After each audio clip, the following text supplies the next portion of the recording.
I'm Melanie Walker, and this is How to Live a Life, the Eco Edition. One thing that many people think about these days is, how do we take back our autonomy as well as our economy when it comes to our food? Well, this is one thing that is really worrying. I think about how people used to grow their own food in their back gardens. Even smaller farmers, they're being pushed out by the big farming conglomerates. How do you get those people to realize, you can still make this worthwhile for you?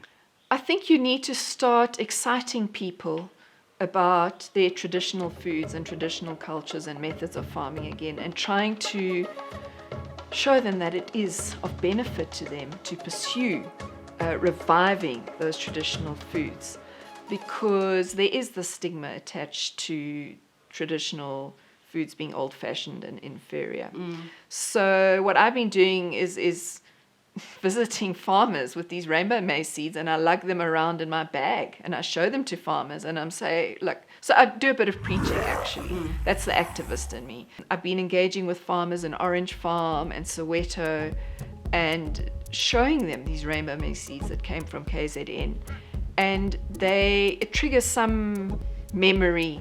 It's like, oh, my granny used to grow these seeds. I last saw those seeds in the 70s in Zimbabwe. Please, can I have some? I'll grow them on my farm in Soweto, and I'm going to send them back to Zimbabwe where they can start growing them again. So it's all about networking as well and engaging with the right people.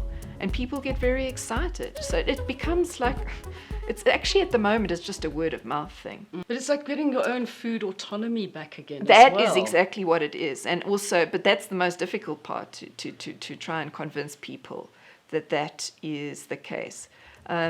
Yes, these sort of modern foods, you need a license to grow. With these traditional seeds, you don't. You can just share amongst each other. And that means that seed is your capital. It is your currency.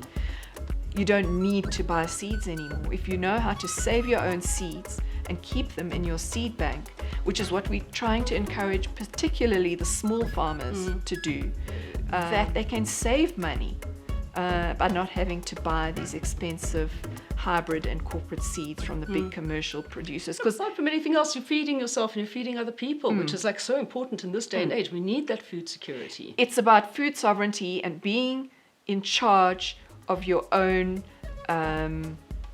or being in control of where you access your food, and being able to grow your own food, whether you're a small farmer selling to the market or a home grower.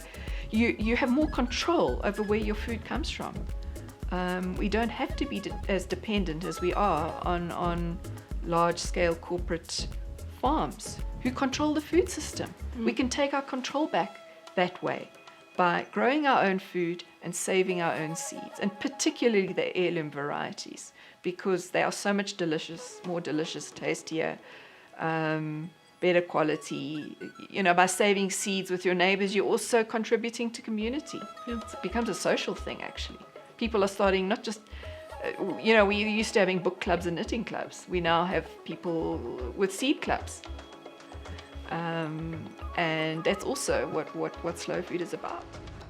So why don't you make a difference, okay? Be a part of the future growing revolution, and get together with some of your friends and make your own seed bank, or at least go out and help some other people. If you have any other great ideas, well, of course, you can always just send us an email on this address, and we will see what we can do with you.